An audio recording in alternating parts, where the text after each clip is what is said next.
this duel right here in America. Yeah. That's so good. I thought at first that we were going to do individual recordings with each of you, but we might just do it together. I think we could do sort of a roundtable thing where we ask questions and get perspectives and maybe play off each other a little bit more. I think that would be fun.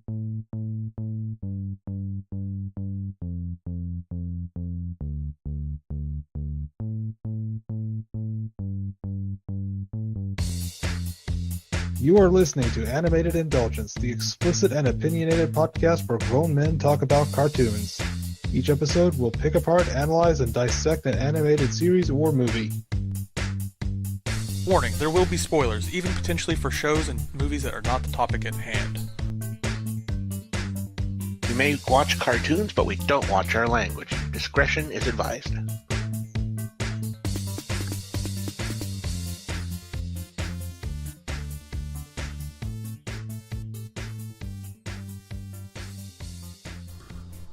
We're joined here by SagaMedia and WingedRegent, who are fans of Yu-Gi-Oh! For a very long time. How you guys doing? Thank you for joining us. Thank you for having us. I'm doing great right now. It's an honor to be on the podcast with you guys. That's a lie. It's not an honor, but I do thank you for being on here. Okay, it's if I have to tone that, it's very fun and appreciated. Fair enough. It's appreciated and fantastic. But yeah, thank you guys for having us. It's a blast so far. Yeah, well, we wanted to get the perspective of someone who actually enjoys this because it wouldn't be fair to trash on the show all the time and not see the good in it. So we wanted to talk to you guys about that. Do you remember what originally drew you to Yu-Gi-Oh! And what kept you coming back for more? What kept it from being just, this thing you watch to something you actually really love to indulge in, something you're passionate about? I remember for me, what originally drew me into Yu-Gi-Oh! Was, in one hand, it was like the start of the plot, because we had the whole start of Duelist Kingdom, and then we had, Pegasus doing his whole thing with the Millennium Puzzle, trying to get his hands on it, and for some reason back then the plot actually drew me in, and it also felt like it hit at just the right moment, because it came out around the time when Pokemon was getting big and anime was starting to really hit its stride in America, and when Yu-Gi-Oh! Came out, it kind of hit that perfect point where people of that age were looking for something to collect. And you had Yu-Gi-Oh! The anime and then the card game. And when that both kind of came hand in hand, it kind of pretty much hit that sweet spot where it was like, oh, we're looking for these things to collect. There's this anime about a card game, and then there's this actual card game, based on the anime. And that was one of the main things that kept me going in with Yu-Gi-Oh! And then after Duelist Kingdom, I felt the series really hit its stride with Battle City, the second season. And from there, kind of just kept me grabbed on, at least through the first series of Yu-Gi-Oh! Yeah, it's cool to hear you say that, because I actually talked a bit about, in the main recording, about how I feel that the card game and the anime are kind of like this circular thing that are pushing each other. I don't know how one would survive without the other. It's interesting to say hear you say that they kind of fed each other in a way. Yeah, because it in particular, it had to do with its timing. Because, every generation has something that they're collecting, either, tops or, marbles or, little trinkets Pogs. here and there that they're collecting here and there. Pogs. Pogs, yeah, exactly. And today's fidget spinners. Topical. Today's fidget spinners. Back then, it's like those little finger, skateboard things. Every generation had something that they were collecting at one point, and Yu-Gi-Oh! Struck where that generation was looking for their card game. You had Magic the Gathering. The Pokemon card game was there, but it was mostly about the anime and the actual video game. But Yu-Gi-Oh! Was the first of its kind, at least in America, the first of its kind where you had a card game in an anime, and so you had a card game built around an anime, and then people were collecting the cards because of that relationship at the time. The extra layer isn't there. In Pokemon, there's a card game, but it's cards based on the stuff in the show itself. And Yu-Gi-Oh! It's cards based on the cards in the show itself. I get it. There's like a extra layer of connectedness. That's kind of something I didn't really think about. What about you, Saga? How did you get? Let's say when I think about it, what originally drew me in was when I get home from school back in middle school, I believe it was. I'd come home, turn on Kids WB, and Yu-Gi-Oh! Started playing, and that's when I was supposed to do homework, but I'd be watching TV at the same time, of course. And I started watching it, and I enjoyed it, and I just got hooked because I liked the story itself. I got really engrossed into each of these characters and their struggle. Kaibo, was someone who was super confident. He was someone that had no challenges. We had tons of challenges, but his entire world got struck down and it was destroyed, and he had the resolve to fight back up. And then we have Pegasus going nuts, taking everyone's souls, and it's like, what's going on? What's with this guy? Why's he doing this? And then Yugi with his dual personality, his split personality, and you had the weak side of him, but you saw that he also had a strong side, but his more confident and darker side. And found out later it was another persona, but going on, that creates his own struggle, internal, and that right there was a good thing that just kept me coming back more and more. But another thing that worked well with this is I had a lot of friends that played Magic the Gathering, and I was always interested in that and played a little bit with them, and I'd use someone else's deck because I couldn't afford cards. And so it felt like something I did in the real world was in this anime, and then later on, these cards, we could actually get them ourselves. And it's like, oh, this is cool. It's like, you saw these cards in the show, and you want to get them for yourself in your life, and so it's kind of like a fun collecting tangent, kind of like a Wing was talking about earlier. That right there was a really good pull because the people that liked playing Yu-Gi or playing Magic the Gathering started to switch to Yu-Gi-Oh! So it kind of made a new change at the table. When you're at lunchroom, you guys had something to talk about, and that was presented in front of you. And it wasn't like it is now where internet accessibility wasn't as strong. Back then, I had dial-up. I couldn't go on and watch any anime or any TV show I wanted to go watch. I had to watch what was on TV, and nowadays, I don't even watch TV at all. So it was a good placement where it was and at the time. So that's probably why I'd say that really got me, but the story itself and the ability to do what they're doing, in a sense, is what really kept me coming back for more. Nice.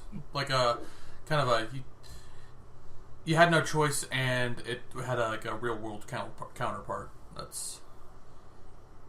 It was just perfect placement in the real world. It's a perfect time in your life. Like I said, I think we talked about how, or at least I did, about how some of these shows, you get them at the perfect time in your life, and it's just like, you can't really explain it. You're at a very informative time in your life. And it just sticks with you. Yeah. Very hard. I also want to piggyback a little off of what Saga mentioned about the plot, and add that the plot in Yu-Gi-Oh! Was a lot more nuanced than a lot of children's shows or anime at the time. Because a good example, as Saga implied, is you look at Kaiba's character development. Kaiba was Yugi's rival, but Kaiba was not entirely made out to be straight up the villain. Like, he was never really the villain of the whole series. Like, he was the rival, he was the obstacle at points, but he was never one-to-one the villain of any arc in particular. Even in Duelist Kingdom, when he was frankly at his worst as a character, he had a reason for what he was doing. And it was understood what he was doing. He was doing for his little brother. In anime and shows at the time, we had Pokemon where we had, Ash and Gary. Gary, he wasn't exactly the villain, but he had no redeeming quality about him whatsoever until 3-4 seasons down the line at that point. And then Gary, turned around. But until then, he was always just, a complete, utter jerk to the lead character. In Dragon Ball, we had, in that time, Vegeta. And, again, Vegeta didn't have a redeeming quality about him until, 3 or 4 seasons down the line as well. He was the villain in the first arc of Dragon Ball Z. You had Raditz, then you had Vegeta and Nappa. And then after the Frieza arc, we started to see a little more of Vegeta. Where he had this pride about being a Saiyan, and he was willing to put that aside to, confront Frieza. And then he actually was willing to put his hat on Goku's table, as it were, when Goku confronted Frieza. In Yu-Gi-Oh!, Kaiba from the get-go, he had pretty much the one moment in the first episode where he was the villain for what he did, with the whole thing with the Blue Eyes White Dragon. And then immediately afterwards, we got established the lead villain of the arc, and we saw a little bit more of Kaiba right then and there about Pegasus trying to take over Kaiba Corps, and Mokuba being pretty much on the run because of Pegasus. So the plot was a little more nuanced than a lot of the shows that we were exposed to at the time, and I think that also helped with Yu-Gi-Oh! That it dealt with a more mature subject matter in its own right at the time. That leads directly into the next question I was going to ask. Do you guys think that the heavy drama in the show makes a difference in how you perceived it? I know a lot of children's programming is comedy, or is light, or is more direct in how the conflicts are addressed. Do you think how Yu-Gi-Oh! Did that differently than the norm made a difference for you? I'm going to say yes, definitely. Because I'm more of a person that likes a show that takes itself more serious. I like a show that's not too lighthearted and friendly. I like something that's really pulls at your emotions or feelings. And yeah, the drama was good at many points, but at times it went a little too far, like with friendship and such, which is like, don't have to use that all the time. But nonetheless, I like the series as itself. I really enjoyed the art style back then, and I still do. And I thought the audio really did well with it, like in the fights, the battles and stuff, because it made it feel like it was really real, and came, thrown in your face. FMA and Death Note are another two ones I could compare that to. Those as well, the high tension, the high energy, and they keep themselves serious. And I mean, yeah, FMA does have some silly jokes and plays on itself and as lighthearted, but it doesn't lose the focus of how serious this matter really is. And that, to me, really keeps me trapped in that show. And I don't come outside that bubble, just like with so serious. And I really like that, because when they get too crazy or silly or comical, because then it's like I start to lose my interest. I start to fade out of that trapping bubble, if you will. And that's one thing that in Yu-Gi-Oh! Here, they did keep it pretty serious. There was lighthearted moments and silly ones, but a lot of times they did keep things serious enough where I wasn't starting to fade away. I would say in the long run, it certainly helped in regards to the show's perception. The drama in the show and the background story behind it made a reason for everything to happen. Like, we can sit here and make the jokes, about, they're deciding the fate of the world over a children's card game, but at the same time, it gave a focus for whatever, everyone was doing to some degree. And, like, every character had their own personal story. Like, every participant in, like, Battle City had their own story going into it, between Yugi doing it for his reasons, Marek doing it. Obviously, Marek was the one trying to take over the world with the children's card game. Joey Wheeler doing it for his reasons. So it really helped along the lines of keeping the show grounded and not just some random, collect-a-thon here and there, of an anime, or just some, slice of life with a card game in it. It helped give a focus, and on a very long-standing focus, particularly with the first series, regarding what was going on in the background, what these characters are doing, what was their purpose in each, arc. So in that regard, it helped create an investment in the characters, because every single character had something that they were fighting for. Every character had something that they were shooting for, whether you like them or not. They had a goal and a purpose in each arc, and that was something that I think helped Yu-Gi-Oh! As a whole, particularly early on. And I think in a way that was one of the things that hurt one of the later series in Yu-Gi-Oh! GX, for me personally. Because while the characters had goals, all the goals felt rather, like, I hate to say this because, again, children's card game, but they felt rather childish or, minute compared to what Yugi and Kaiba and, Bakura were going through, and Marek was going through in Battle City, and Bakura was going through toward, the later parts of the series. And it felt very, very petty in comparison. And eventually that picked up in, like, season 3 or 4 of GX, but early on it just felt like, oh, we're following these, high schoolers learning how to be master duelists, and in the first series, there actually felt like there were more stakes involved in, Yu-Gi-Oh! Straight from the start. And I think that's something that really helped with the first series as opposed to some of the later series. You brought up something really interesting that I hadn't noticed until now, but I completely agree with you, is that the characters have a very clear motivation. As silly as some of them are, as over the top as some of them can be, there's no doubt about why they're doing what they're doing and what their goals are. So I can definitely appreciate that. Yeah, like the goals aren't like muddled or anything. Like for just taking from Duelist Kingdom, Rex Raptor was a champion duelist. He wanted to go to Duelist Kingdom to prove that he was the best. Weevil Underwood wanted to end Yugi, and the quote unquote myth that is, Yugi Moto. So he does the underhanded thing of taking the Exodia cards and throwing them into the ocean, right from the start to hamper Yugi's chances. And then his first duel in Duelist Kingdom is Yugi. He loses, but that was his goal. His goal right there was to try to get rid of Yugi. You had Joey Wheeler who was doing it for his sister. You had Pegasus who was doing it for the Millennium Puzzle, and then we find out his actual purposes at the very end of Duelist Kingdom. So even though Pegasus comes off as the villain, he even had his own reason for doing what he was doing. And as a result, he comes off as much more of a sympathetic villain by the end of it, in my opinion. Then you had, obviously Yugi doing it for his purposes because he wanted to stop Pegasus and, save his grandfather's soul because, what Pegasus did with the Millennium Eye. And then you had Kaiba's purpose with, Mokuba. Pretty much everyone in Duelist Kingdom had a particular reason for what they were doing. Whether it was simply, to borrow from another, children's anime, whether it was simply to be the very best like no one ever was, or if it was to save a family or a relative from dire straits and from imminent danger. Well said. I only have one question left. Mojo, would you like to take the next one, or Airhammer? Do you want to do the next one? I guess Airhammer wanted to do his last. Mine are all jumbled up. I start coming up with new ones. I even have a point of discussion. Go ahead and ask. This has to do with our comparisons and influences section. Do you feel that this seems like Mortal Kombat with cards? Combat with cards. In what way?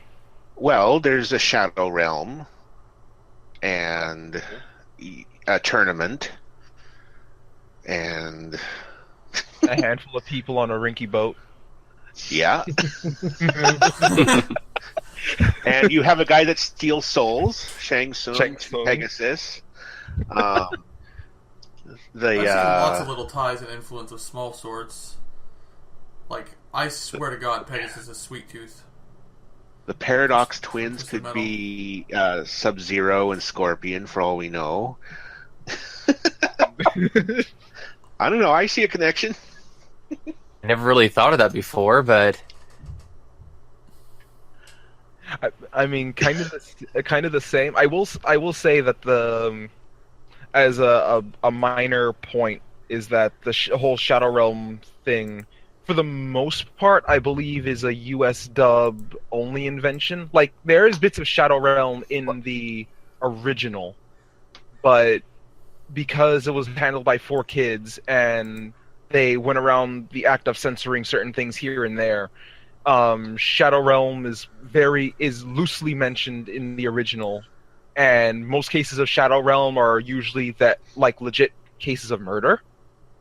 Okay. Yeah, like there are particular that's what I was scenes. thinking. Yeah. Go ahead. I'm sorry. No, you're fine. You're fine.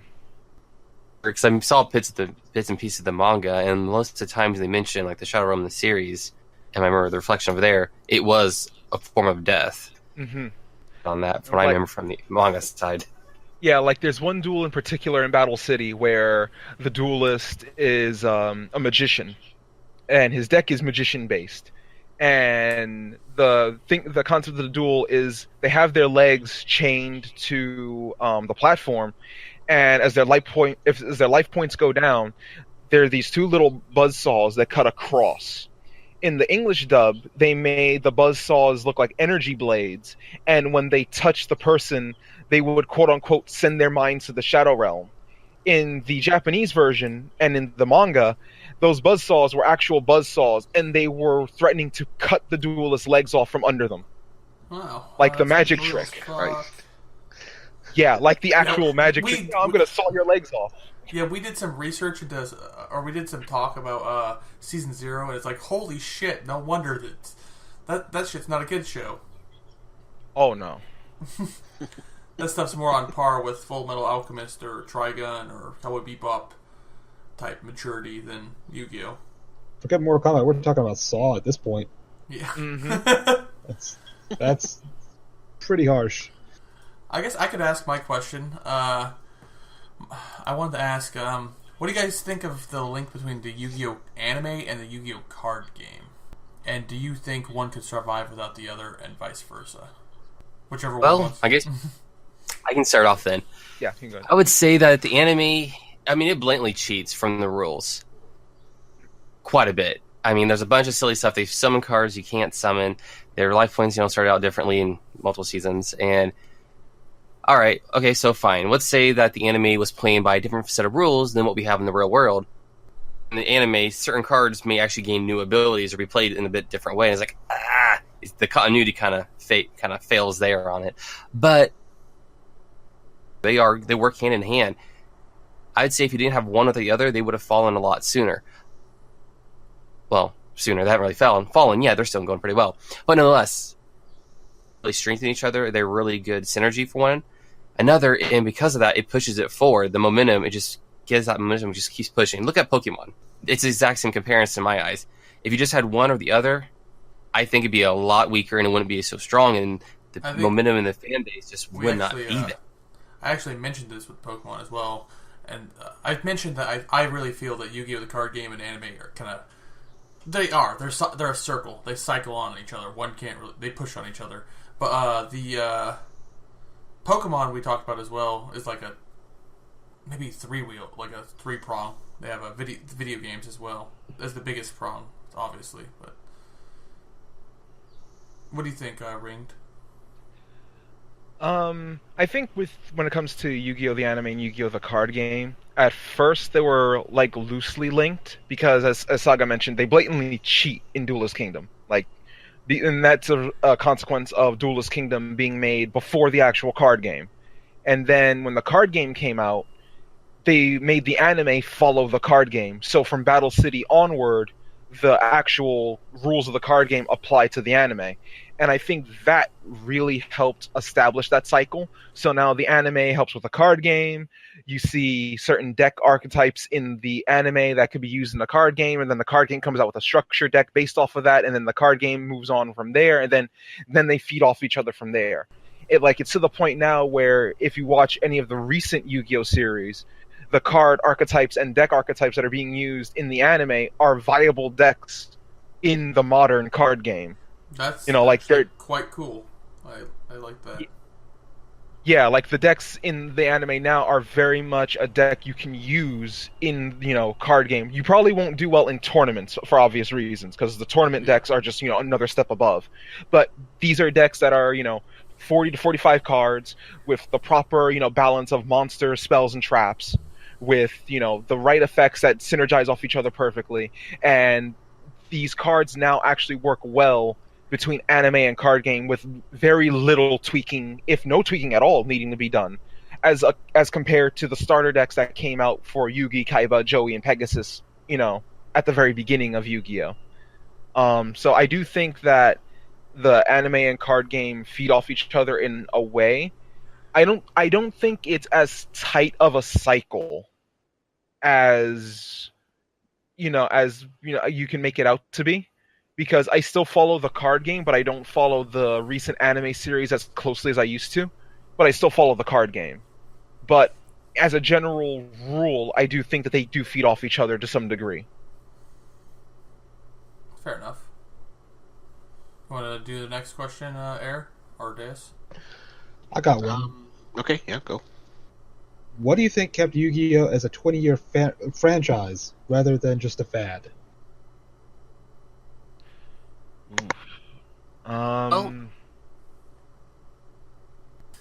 I'd say the ability to watch anime and then go home or go with your friends and play the card game yourself was a good starting point. Later on, though, with anything, you can't keep it standard. You can't keep it boring. You have to keep changing, upgrading, and manipulating your content. So by them refreshing the game by making different kinds of summons, new cards, new card designs, reprinting cards, but in different ways of look and art, it was a way to refresh the series. That way, it just kept pushing forward. So going back to your previous topic, going into the anime, you actually saw different versions of the same card, going back to what you mentioned, that other magician person. Because his magician was actually a dark magician, but he was a red color versus like Yugi's purplish color. Yeah, the purple one. Yeah, so I mean, that kind of just show of the different print versions of the cards, and the card game also got versions of the there. But yeah, by adding like the synchro summons and the was XYZ, and then what's the latest Pendulums. one? Which that's where I've kind of stopped in the card game. As after that point, it's like I don't know how that works, and I haven't spent the time to even look into it because it's like, okay, this looks like very, very mind raping. I don't have time for this, but nonetheless, that constant changing is going to keep people coming back for more. If you do the same thing over and over and over, and there's no new content, your players, they leave because there's nothing new to do. It gets boring, it gets dull, it's stale. But to keep rejuvenating it by adding these new content, these new ways of playing the game, and new strategies and new techniques. So by adding motorcycles, card games on motorcycles. That's just silly. That's just silly. It happened at one point. I abandoned on that point. Yeah, 5Ds was it? I think it was 5Ds. But I think so. I stopped watching at that point. Yeah, like by then I had fallen out as well. I had stopped around GX, but yeah, I think what Saga mentioned holds very true in regards to Yu-Gi-Oh! They kept rejuvenating it with different cards, different not rules, but different ways to summon, different ways to do different things. The anime kept rejuvenating itself, you know, with each series. Not like they added different things to each series. Like to 5D's credit, they advertised the card game on motorcycle thing, but it doesn't play as big of a role as the advertisement makes it out to be, which frankly, you know, it's kind of silly they advertise it so heavily, but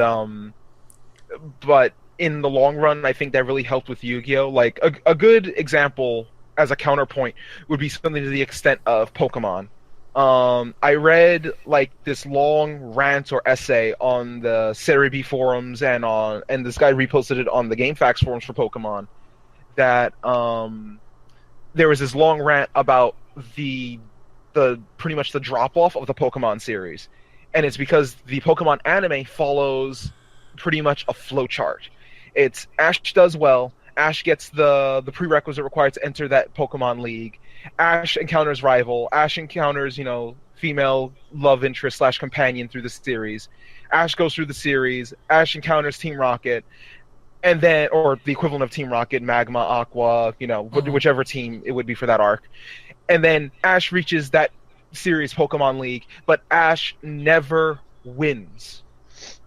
Through 20 years of Pokemon anime, he has never won a Pokemon League except for the Orange Islands arc, which is technically filler because Orange Islands doesn't exist. So, throughout which that, is funny because those episodes are some of my favorite. On a side note. Oh, right, yeah. The fight between Ash and Drake, I believe it was, with his Dragonite, is probably one of my favorite fights in the entire Pokemon series. You know, and the non-conventional way of how they handle the gym battles, you know, seemed like it led to the inspiration of how Sun and Moon handle the gym battles in the actual video game some 17 years later. But the thing with Pokemon is that when you watch the anime in Pokemon, it goes through a flowchart where Ash never wins the Pokemon League. He always goes back to Pallet Town to reset himself. He leaves his Pokemon there. He leaves with Pikachu, and then all of a sudden Ash feels like he's back to this, you know, state of he doesn't know what a coughing is, even though James has used a coughing for 30 years by this point. Like, he legit pulls out a Pokedex to scan a coughing in the recent series, and it's kind of like, why? You've seen this Pokemon for years. You know, and I feel that Yu-Gi-Oh! Does well to avoid those pitfalls, because it's giving us new lead characters, new threats, new cards, new cast, you know, every time they want to rejuvenate the series. And I feel that it helps avoid the pitfall of the Pokemon anime, where people will fall out of the Pokemon anime but will still play the games because the games are genuinely still great monster collecting RPGs. I will say The something though. anime rocks. That Okay. I will say that I agree. Pokemon is guilty of the reset thing, and Yu-Gi-Oh is avoiding that. Yu-Gi-Oh is still very much guilty of reminding us and having characters re-explain shit that he should know. Like, if we've watched 150 episodes of Yu-Gi-Oh or whatever, he shouldn't be explaining what the fucking the Circle of Binding Light or whatever does for the millionth fucking time. Like, you know what I mean? Like, they always re-explain the cards every single time. Excessively re-explaining, That is just as bad as the Pokedex. Ash and his Pokedex scanning and coughing in my book. I think to a point, yeah. I think it is to a point. It's like, hammering it over your head. You're kind of like, I know what this card does. You don't have to re-explain it. But it also plays off of, I think, how in like tournaments, in Yu-Gi-Oh, they re-explain cards that you should know. Like, everyone, like, because of how old the card is, everyone should know Spellbinding Circle. But in tournament, standards, when you play almost any card, you do well to explain the card effect. So I think it kind of emulates that, and it's also to make sure the audience is still aware, because of 150 episodes of Yu-Gi-Oh, you might forget what Spellbinding Circle, does. I know, and in 150 episodes of Pokemon, you might forget what a coughing is. Or the new 10-year-old that is just getting into Pokemon for the first time. Right. See, that's another way you could look at it, because what do you think their audience is? Do you think they're still reflecting, are we still directing our audience, our viewership to newcomers? Or are we pointing to people that's been here for the past 5-10 years? Or are we constantly just refocusing on new people, get more new blood? I mean, that could be something we're looking at as well. Right, and I think honestly that works in Yu-Gi-Oh's favor a touch, because the later series, as they keep resetting, they deal with, a few more mature themes in how they do things. Like Yu-Gi-Oh! GX, for what it is as a series, gets surprisingly very, very dark. Like, there's legit consequences, and there are very legitimate, strifes that the characters go through in Yu-Gi-Oh! GX that I would say rival the first series in regards to scope. Particularly when it comes to, Zane or, Ryo, in the Japanese version, and his character arc. Like, his character arc goes through some twists and turns that are shocking, to say the least. But in Pokemon, it's always Ash. And I think that's, to make that comparison closer, I think that's what hurts the Pokemon series. It's always Ash.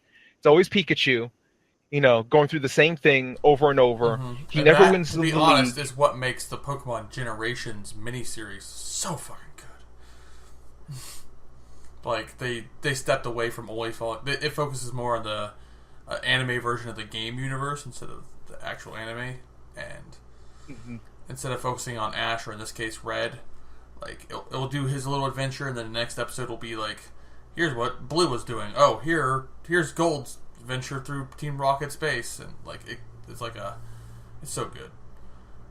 Yeah, the Pokemon Origin series that came out was very nicely done in that regard. Yu-Gi-Oh has more in common with the way Pokemon Origins is structured than the original Pokemon anime. I guess that's where I was going with that point. Yeah, and I would agree, in particular with the large cast of characters, each getting their own focus. Like with Pokemon Origins, it follows the game storyline more, and it shows that you can handle the game storyline in anime form while keeping it, in this. You can still tell it in a way that children can understand and relate to it, while also making it look great and presented well enough that teenagers and adults can get behind it, if not only for the nostalgia of seeing the game that they played 20 years ago in anime form, but also seeing the adventure of this different hero and how he handled it. And guess what? By the end of it, he wins the Pokemon League. And if you follow the manga, he pretty much captures almost the entire first era of the Pokedex himself. And it gives like this triumphant story of, this is what the protagonist was going for. He is a Pokemon master. With Ash... Yeah, and Yu-Gi-Oh! Does that a lot more along the same lines. Like, you'll have... The first one follows Yugi, the next series follows someone else, the next one, Yeah, and eventually they win their respective. They do their respective goals. They win their respective tournaments. And you get to see the journey of how they go from, dueling. I guess you could say like dueling beginner to what they are by the end of it. And Yugi, in the first series in particular, Yugi has a much wider, character growth arc from season 1 to season 4. As a whole, as opposed to just simply winning tournament after tournament, which the final season of Yu-Gi-Oh really goes over very well to show his character growth. Great answer so far. Yeah. Airhammer, you want to take this home and ask your question?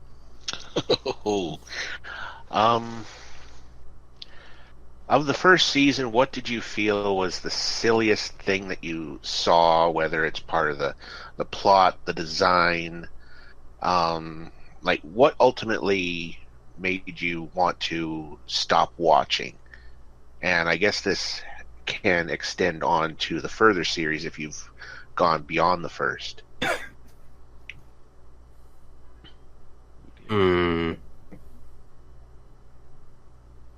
Was around the time, it was after the Warrior Calico season.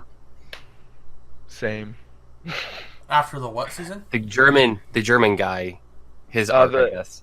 Yeah, there's an arc later on in the first series called the Seal of Orichalco arc. It's a filler series that's not in the manga. It's an anime thing. They went to another tournament-ish deal, and Kaiba was being hacked, and it felt a little repetitive at that point, and I really wasn't invested. I wasn't really energized. Previously, it was great. We had a lot of energy. We kept pushing forward. And here I was like, I have no reason to be invested in these characters. I don't know why you're so upset. Why is this guy having vendetta against, Kaiba? And it's like, previously we had reasons that we felt emotionally distraught when things happen. Here it's just like, okay, it's a tournament. Whoop-de-freaking-do. Why do I care? There's no excitement about it. There's no energy. There's just, okay, just going through the motions. And to me, that was where I kind of stopped. And they also started going reruns. As I mentioned, I was watching it back on TV, so you saw one new episode every Saturday morning, and you watched the reruns on Monday through Friday. But on that Saturday morning, you got up early to go see it. Rerun, it was just like, no. And when they got to that there, and it killed it for me. It's like, this was so much fun and great. And it was just a giant letdown. It was a disappointment at that point. And that's where I'd like to leave off on that. Mm-hmm. For me, I have to say it was actually around the exact same point. The Seal of Orichalcos arc did nothing for me. If anything, like, I liked the filler arcs that they did introduce. Like, Dungeon Dice Monsters was kind of neat. I liked the arcs in Yu-Gi-Oh! Where they deviated from the card game and they did their own little spin on things. Dungeon Dice Monsters was kind of cool. I like I forgot the name of the arc, but the arc where they're all in like the online game where they're not dueling per se, but it's like they're moving the piece. Mm-hmm. That was really interesting. Yeah, like it played like the anime played off like a little bit of like the Duelist of the Roses PS2 game, and I thought that was kind of cool. That game was amazing, by the way.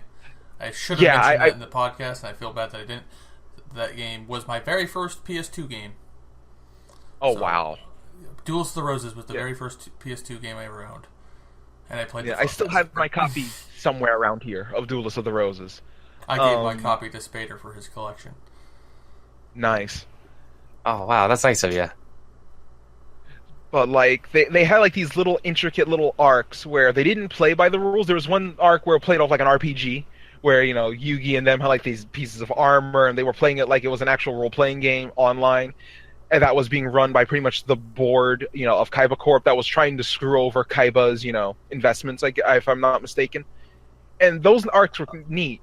The Seal of Orichalcos arc threw a wrinkle in the whole series regarding, like, this card that had like this mystical power over the duelists, where if they kept using it or they kept feeding into it, they could get consumed by the card and they became like these evil entities. And there was really no investment in the characters per se, because they kind of just started. What was that? Is it like Yu-Gi-Oh meets Lord of the Rings? It's like the One Ring. I think like you said there was one card that if you like. Well, Original- there's multiple copies The of multiple that copies. same Oh, card. okay. Yeah. Oh, Yeah, okay, yeah. okay. Okay, got it. Never mind. I thought it was like Yeah, a like there's unique multiple one copies of it. specific physical copy of it. I didn't realize No, it, like, it was one specific card that there was 100 copies of. Never mind, I misinterpreted. My bad. And no, it's all good. Like every person on the villain side of things had that card in their deck, so there's like no real investment to those characters except for like the guy second in command who did Raphael. Raphael, thank you, who did like a heel face turn somewhere in there, and then had his like little moment in between there. But the thing that really kind of hurt that series for me was when I saw Yugi get the Seal of Orichalco slipped in his deck, and he's having like this internal dilemma of, do I use it? Do I not? Should I use it? Should I not? Going back and forth I think it was a duel against Raphael, and he's going, should I use it? Should I not? And I'm sitting here watching this going, if this was Yugi in character, this isn't even a thought in his mind to use this card. I think it was more of a fight between Yugi and Yami in reality. Right, and then it became more about Yugi and Yami because Yami opted to play the Seal of Orichalcos, and then when Yugi broke free of that control, he pretty much surrendered the duel, and that kind of drew me out of it to a point where it's like now Yugi's in this slump of like he pretty much became a non-character for the next I don't know how many episodes. Like at that point Yugi was just non-responsive. He was completely out of it for Like a an good empty shell. Yeah, like he was a complete shell for like Children's the next card game induced coma. like it wasn't even a coma. Like he was still moving around and standing, but it was just like always like Induced trauma. yeah, like you had like the dark cloud Shock. over his head, like head down. It's just like, dude, and given the stakes that were up going on in that arc, it felt almost out of character for Yugi to catch himself in that slump. Like it to me, it didn't ring true to what Yugi was as a character. Like even bringing up that it was Yugi versus Yami as a struggle, I could see him having that struggle, but not having that much of a drop off because he couldn't really hold back from the struggle. And seeing what twisted versions his monsters became when the Seal of Orichalcos attached to them. Like I could see him being shocked, but not to the point of being a complete husk. And that's what Yugi became for that part of the arc. Especially considering that this arc doesn't happen in the manga, and Yugi goes through his own struggle with Yami, during the final season, and the struggle was handled much better, when we see it play out in the final season of Yu-Gi-Oh! And knowing that this arc doesn't happen in the manga, and his anime only just kind of had me sit there and go, this doesn't make sense. I don't agree with how they handled this, and it completely zapped me out of Yu-Gi-Oh! You know what? I'm sure it's great material for the abridged series, though. I don't think the abridged series has gotten to that arc just yet. Oh, he has. Oh, but he has. He had the duel with Raphael, and he lost. Oh, okay. So they have gotten into that. Sometimes, like, I can't be sad that this shitty mid stuff exists because we have the fans that make the great stuff out of it. Like I'm not gonna try to hide it. I wasn't a fan of Yu-Gi-Oh, and I'm probably not gonna be all that enthralled in it. And I'm glad it exists for the people who like it. I'm more glad that it exists because now I can watch abridged. Mm-hmm. I really enjoyed watching abridged last night. It was fantastic.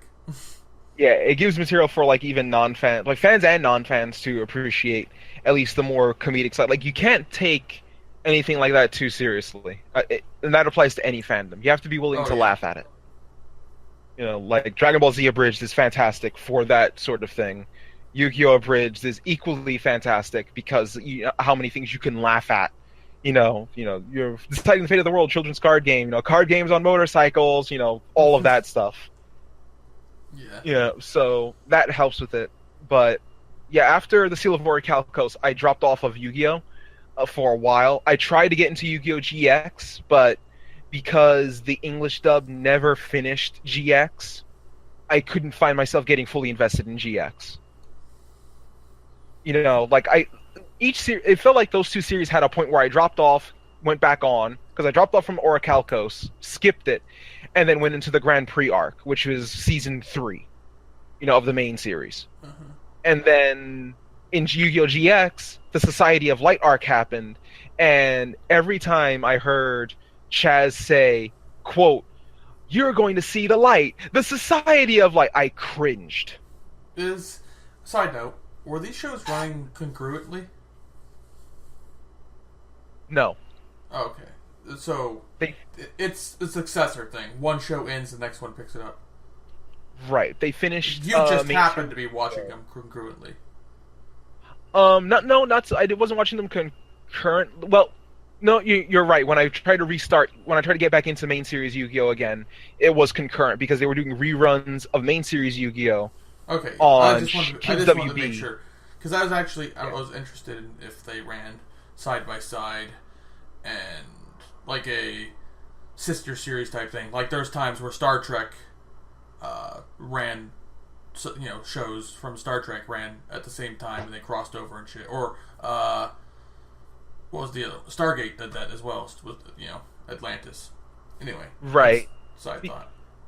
Yeah, because what happened was, in particular, Yu-Gi-Oh! Was on Kids WB, but each Yu-Gi-Oh! Series was treated as a separate series. So Yu-Gi-Oh! Was on Kids WB, and then after Yu-Gi-Oh! Finished on Kids WB, Yu-Gi-Oh! GX aired on Cartoon Network. And then after Yu-Gi-Oh! GX finished, they didn't finish the English dub. Like, I think there were like an arc and a half from finishing the English dub of GX, but it just ended. Like, I don't know if it was ratings or something happened, but Yu-Gi-Oh! GX just ended. They never finished Yu-Gi-Oh! GX in English. And then Yu-Gi-Oh! 5Ds aired on Nickelodeon, if I'm not mistaken. So it was a mess. It was a mess of licensing rights. Yeah. In particular, what didn't help was 4Kids was going under during the time of Yu-Gi-Oh! GX. Like, 4Kids was starting to go, belly up as a company. They lost One Piece. That went to Funimation. They lost, their rights to Sonic X. They're starting to lose all their assets because, finally, it was starting to bite them, how they were treating the anime series. They lost Pokemon by then. Pokemon USA grabbed the rights to Pokemon. That became its own thing. So, because 4Kids was starting to die out, it became a mess of licensing rights. And you had Yu-Gi-Oh! Airing reruns on Kids WB, Yu-Gi-Oh! GX airing on Cartoon Network, and then when GX finished, 5Ds was airing on Nickelodeon. And you couldn't keep up with the series in English. I have a question, because I haven't actually seen the Series 0, if you will, the one that was in 1988. Mm-hmm. That was more closely based on the manga. And this goes to Wing. What was your thoughts about that reflected to the first season? Oh, wow. Season 0 is... I think if Season 0 aired first instead of Duelist Kingdom, I think it would have done a little more of a disservice... Not a disservice to Yu-Gi-Oh!, but it would have created a wider disconnect. Because even like so far as like the character designs are different, a lot of the character personalities are different between Duelist Kingdom and Season 0. Season 0 is a lot more like grounded and a lot more brutal in some of the really aspects show. of the character. Yeah, it's a totally different I think the major thing that would have been different if they started with Season 0 here. I was thinking about this last night after we recorded. If they had released Season 0 here as the first season instead of Season 1, I don't think the show would have took off like it did, right? Because this is a lot darker. It was a lot darker. It wasn't really aimed at kids. It wasn't a kids show, right? It was more like Cowboy Bebop, Trigun, that Full Metal Alchemist, maybe that type of. I could easily see that. It was more of an adult thing, and yeah, it would have had an audience. Maybe there would have been fans, but it wouldn't have blown up. It wouldn't have been a sensation of a bunch of kids wanting to buy cards, and begging. Because it would have been a different time slot. It would have been on like Adult Swim, right? Mm-hmm. Instead of Saturday morning cartoons. If you think this out, like I think it was a gigantic, horrible mistake story-wise, telling-wise, because there's so many important things that happened that are implied to have happened before the show starts, season 1 that is, that would have been nice to know. So it was a horrible decision storytelling wise, but incredible decision like marketing. Yeah, I could see that. I mean, I think one of the things that you can argue is that if you leave Yu-Gi-Oh! In its unedited format, like completely uncut, no edits or anything, I think Yu-Gi-Oh! Itself would find itself in like an Adult Swim format, because there's so many things that were changed by 4Kids in regards to dialogue and scripting and card designs that eventually found their way to the real card game, that were altered. But Yu-Gi-Oh! Season 0 is just on another step above that. Like, the Duelist Kingdom arc and onward plays up, Yami's, Mind Crush or whatever it is, where he does that. They play it up as, he's clearing their mind. But in Season 0, it's far worse than that. Like, he is legit making a point to give the person a mental collapse. Yeah, driving them to insanity or making them a mental vegetable. Mm-hmm. Didn't he blind a few people as well? Wasn't there like a story about him torturing someone, Dais? Yeah, I'm pretty sure there was. Yeah, there was one. There was one where I believe he caught. This is from the manga. I'm not sure if excuse me. This is from the manga. I don't remember if this was in represented in the anime, but like there's this arc where these guys were being perverts to Taya, and we're getting upskirt shots of Taya, and we're harassing her, and blah blah blah. That alone and then made it into the original show. No, it not at all. Like they reference it in main series. Yeah, like they reference this happening in like not the upskirts. They come close to it. Like they dance around calling it an upskirt, but you catch, you get the drift of it. Yeah. Like what they're trying to do, because 4Kids, they're subtle but not that subtle. Yeah, I recall the scene. Yeah. They changed it from that to a simple robbery. And cut out how much. Yeah, that's what I thought. It was like someone attacked them, someone stole something from them. Yeah, they set her up. That's what happened. It's the scene where she's flashing back to. She got a note saying that they were going to make a dancing studio, but it was really 2 thugs. And in the American dub, they are just interested in robbing her. Right. And then in like the season, the very first manga, it's they're out there to do more than rob her, let's just say. And that was like I think one of the first appearances of Yami, like if not the first appearance. And he like verbally dresses them down. He pretty much takes them down, and then all of a sudden he does the mind wipe, and that's when you get the gist of it's not a mind wipe. He's giving them a mental breakdown and a collapse right then and there on the spot, as a way for them to atone for what they're doing. And that's when you get the gist of this is a little darker than anything that comes after this arc. Yeah, because every time after that arc, it's played up as more of a, I freed his mind and I cleared it of his, of his evil thoughts. No, what you're doing is you are breaking their mind and leaving them a shell. We talked about it a little bit last night. That maybe that season 0 is officially in its own continuity, and like an augmented version of that is actually what happened in the main continuity. I would honestly say that it applies even in the manga, because even in the manga they take parts of the first arc of Yu-Gi-Oh, like obviously the Millennium Puzzle, the dual personalities, that whole incident with Taya is referenced in the main series. Joey and Tristan being bullies to Yugi at the start was referenced in the main series. That sort of thing. That is there, but not all the finer details, of the series. Like, it's assumed that some version of the stuff that happened in Season 0 happened in the main continuity, just not as a violent or dark or suggestive or adult as it happened in that continuity. Right. And, like, even the drawing style changed. It seemed to reflect that. Like, the manga drawing style switched to more of the anime's drawing style as Duelist Kingdom approached. And the Season 0 has a completely different drawing style in the manga as opposed to the rest of the series in the manga. Yeah, Kaiba's hair is different color. There's a lot of different design choices. Yeah.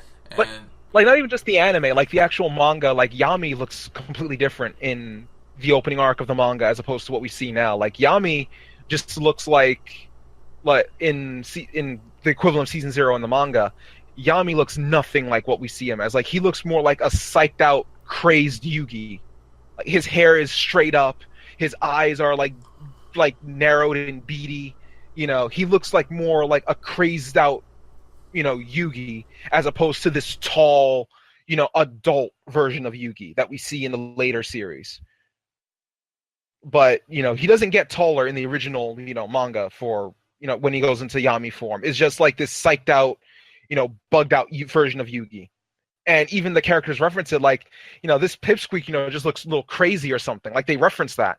But he's still the Pipsqueak, in season 0. And later on they switch it for him to actually be like, this is the Pharaoh spirit, so let's make his body actually change to accommodate it. I had a random thought for a question for you guys. We mentioned card games earlier. You guys both seem to imply that you did play some of the actual card game, right? Correct. Yes. Has that led into a general love for card games or a like for card games? Do you play other card games now? Have you transitioned into other card games because of Yu-Gi-Oh? Or do you still play Yu-Gi-Oh? I'm curious. I still play a little bit of Yu-Gi-Oh because I have a few friends that still do, and I just cut the decks. So when they come by or I go see them, once every 3 or 4 months, I can play with them. But on the mobile game, on your mobile phones, there's a game called Duel Links, which is not too bad to play. And on Steam, they just released Legacy of the Duelist, which is pretty fun. And it actually goes through the different series arcs, and you play with those characters. Because some cards they have that are not actually there in the series. And Magic the Gathering. I can't remember which one I played first. I forgot which way it went, though, because it's been so long.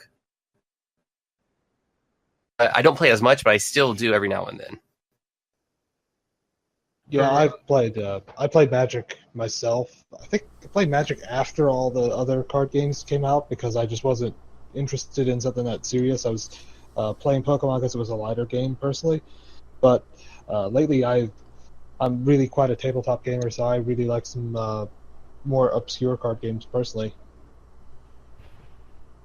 What about you, Airhammer? Were you ever really into card games? We didn't really bring it up. Yeah. In the main recording, I brought up that I had gotten into Pokemon cards at first. I was just on a big Pokemon high, I suppose, at that point in my life. For some reason, regardless of price, to an extent, I felt that I had to own certain cards, and I tried to complete the first 151.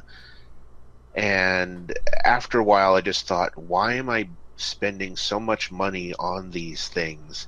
Because, I look at a package of Pokemon cards today, you can get one of those typical little booster packs for $1.25, and back then you'd be spending anywhere from $7 to $12 to get the same thing. And ultimately, I sold the bulk of my collection for around $75, and I just regret the whole thing in the end. That's interesting. That's a very So you were more of a collector. You were more of a collector than a player, right? Yeah. I think I only played 2 or 3 games overall. Mostly due to the fact that I didn't really have friends that were buying them, so we would be playing with my cards, and we didn't find it as interesting. What about you, Winged? For me, I actually started with the Pokemon card game. Funny enough, that was the first card game I remember playing because I bought this giant box that had multiple booster packs in it because I was so into Pokemon, and it had a CD in it, whereas I think Pokemon trading card game Play It, and it was this tutorial on how to play the Pokemon card game, where you played against this computer AI character, and it taught you the rules, the ins and outs, and then at the end you actually dueled against played against the AI, in a game where you got to pick, your deck, they pick their deck, and then you actually played, without any assistance, you played against the computer. And I thought that was, a neat thing for, back in like the late 90s, early 2000s.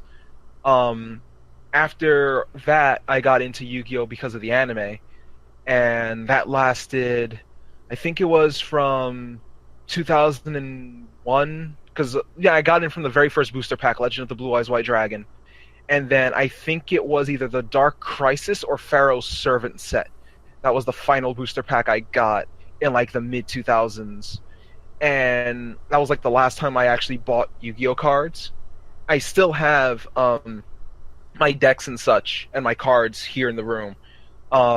It's funny because the actual card tin that I keep my deck in is where I got my username, WingedRegent. There are these card tins made by Rook, and they had artwork done by, I believe the man's name was Ed Beard, and the artwork on my particular card tin was an artwork called the Winged Regent. And I kind of just took that as my online username, and that's where my name came from. So, and that's like now 11 years ago. But from there, I stopped collecting the cards. Like I would buy like individual cards here and there, but then I just stopped getting the cards. I still get the cards from the weekly Shonen Jump because I'm subscribed to Shonen Jump's online, magazine now. So I still get the every like few months I still get the cards from them. So I kind of have a mini collection of promo cards going. But from there, I got out of the card game in general, and then a friend of mine introduced me to Dueling Network, which was a Flash-based, browser-based version of Yu-Gi-Oh! That had every card up to date, and you could actually duel and play with people online using the actual cards, on that browser-based service.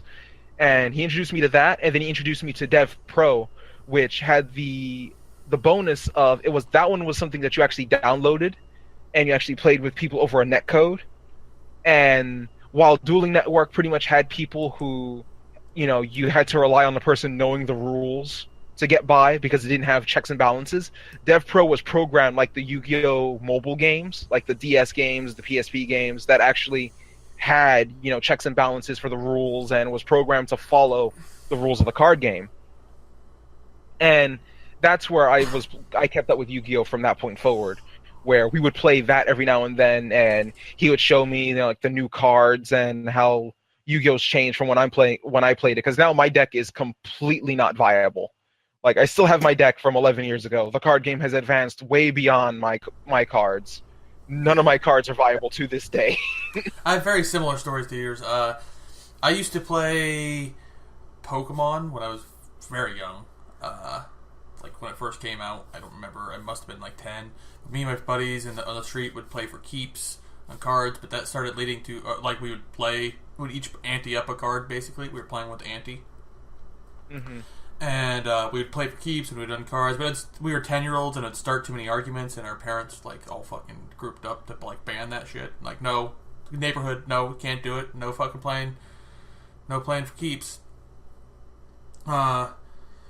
Yeah, I played a lot of Pokemon as a kid. I've fallen out of it. I have not keeping up with that, but eventually Pokemon, my like for card games and video games at the time led me to a place at my local town. It was a game shop where people were playing Magic, and I learned to play there, and I played that game for years, probably a decade of my life, just playing. I played Magic all the time, every Friday night. We'd go play fucking school lunch days at school when we weren't doing classes. We were fucking either on our Game Boys playing Pokemon or in the cafeteria playing Magic. And to get us away from Pokemon at the time was a big deal. So, I have a big love for card games, and that's why this anime kind of...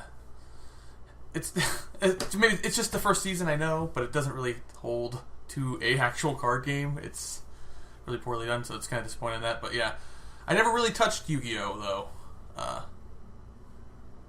I played a couple games of it. It wasn't my thing. I don't know.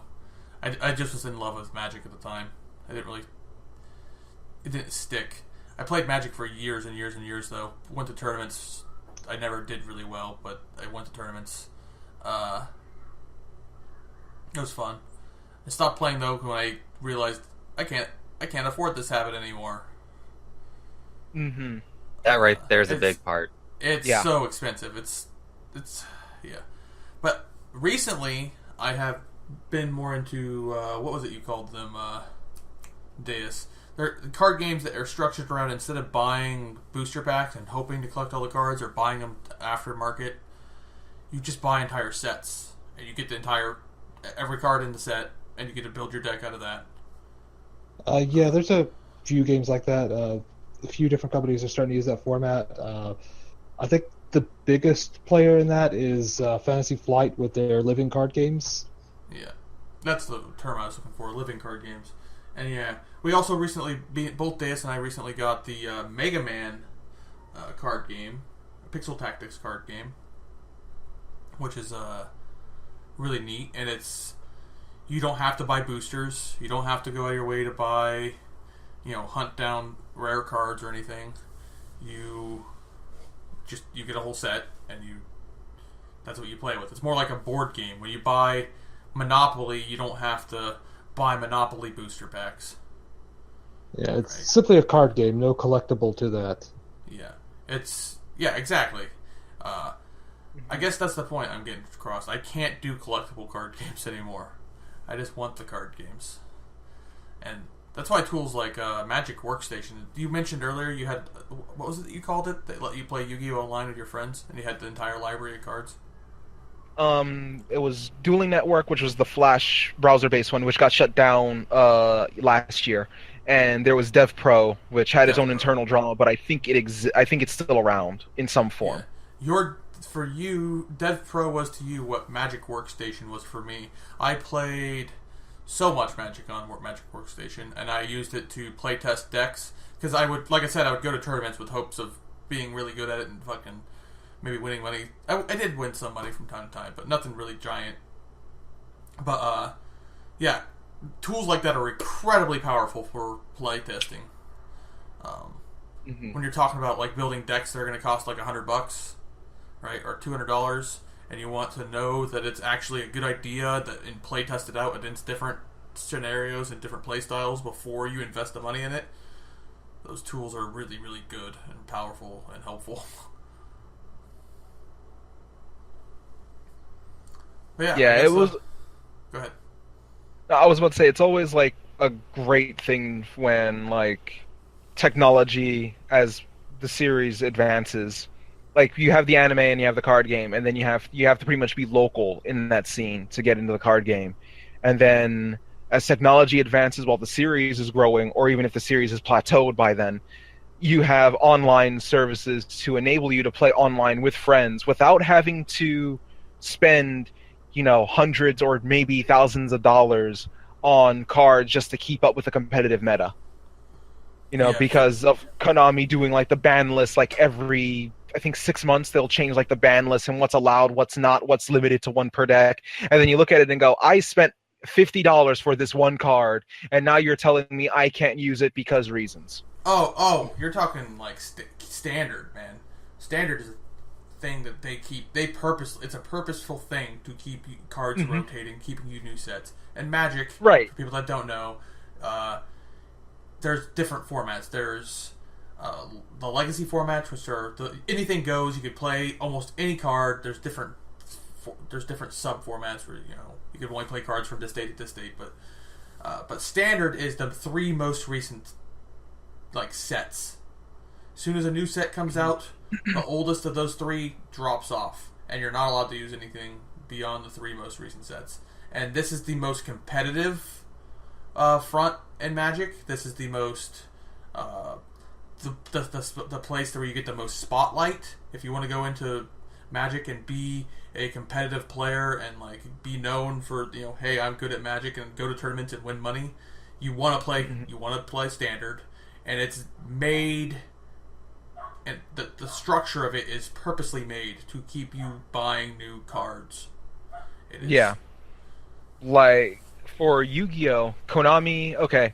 So this is a weird thing that happened somewhat recently, and was one of the reasons why I kind of sort of fell out again from following the card game, but I still keep an eye on it. They have introduced like around a little bit after I stopped really playing and actually collecting like 06, 07.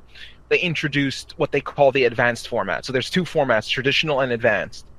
Traditional is that no cards are banned, but there's a limit and semi-limit list. Limited is 1 per deck, semi-limited is 2 per deck, non-limited is 3 per deck. That's the most you can have of any card. Okay. They introduced the advanced format, which introduced a ban list. Previously, the only cards that were banned were obviously the anime-only God cards, because while they made physical copies of those cards, they weren't playable in the card game. They didn't have the rules set up for them. You know, they were anime-only, you know, the rules for those cards. Yeah. They made an advanced format, which actually banned particular cards from being used in those decks. And as time went on, every few months or so, they would cycle cards in and out of the ban list, depending on what they thought was broken, what wasn't, you know, things of that nature. And what didn't help is that the anime, some of the deck types in the anime use cards in the ban list. Like, I believe Elemental Hero Stratos or Ocean, for instance, is like one of the big cards in Jaden's deck in Yu-Gi-Oh! GX. That card has been on the ban list for years. Huh. Like, you cannot see that card in a tournament because it's on the ban list, and it's also probably one of the more expensive single cards you could buy because it's such a good card. But no tournament uses traditional format. Traditional format exists just to exist. Oh, yeah. Advanced format is the competitive meta. 100% of any tournament uses advanced Yu-Gi-Oh! Format. It's the exact same thing with Magic. Like, Magic, I feel is a lot bigger, so it has like a lot more tournaments to actually give shots at those smaller tournaments or styles. But like 99% of major events are draft or standard constructed, where you have to build a deck within the current 3 sets, or draft constructed. You draft a deck out of the most draft standard. I meant, god damn it. And yeah. Go ahead. Yeah, with Yu-Gi-Oh, there's just those two formats, and like if you're using traditional, it's casual. Point blank, plain simple. Traditional is casual. You're not playing a tournament under the traditional format. Every single tournament is advanced. And advanced format with Yu-Gi-Oh is that you have a selection of the whole card pool. Like, every card is selectable, but there is a ban list of cards that you can't use, particular individual cards. Like, they don't ban whole sets. Like, you know, it's particular, like, this card isn't allowed, this card isn't allowed, this card isn't allowed. Like, it's a strict list of, like, 20 or so cards, if not more now. And they'll cycle them in and out. And eventually what happened is, what's it called? They used to follow the OCG format, where you have the TCG, which is the American format, but then you have the OCG, which is the original or official card game format in Japan. And the ban list used to be 1-to-1, with some minor differences to accommodate for cards that were exclusive to one version or the other. Sometime a few years ago, Konami decided to split TCG and OCG. So now TCG and OCG have their ban lists come out 3 months apart from each other. And the TCG has like every 3 months or so is another ban list, while OCG is every 6 months. And as a result, it created a divide in the Yu-Gi-Oh game. Yeah. There's a lot of that. I just wanted to point out that I didn't mean to cut you off, but you need to bail Saga. I hate to say it, but yeah, something that I wasn't expecting came up. But is there anything else you guys want to say or ask before I have to drop? No, we've got plenty of material. I've got way more than enough for this. Thank you so much, both of you, for hanging out and joining us. You guys are superheroes.